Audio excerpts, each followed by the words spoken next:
and then it stopped.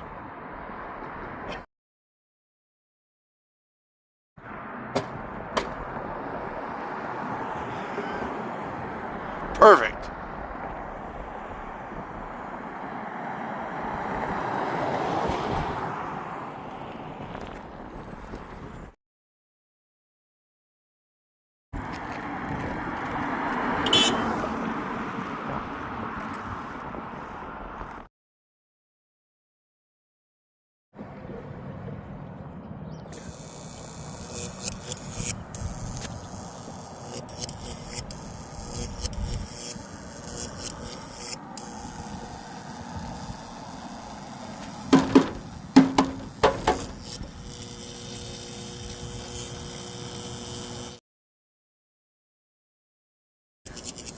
Our new arrow quit arrowing with the wonderful help of Mike Lee of the New Mexico Route 66 Association. He told me what to do. So we cleaned this up and fixed it.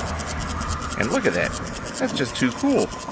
People have to be able to see that's what that is what makes that. That's pretty darn cool. Thanks, Mike, for the information.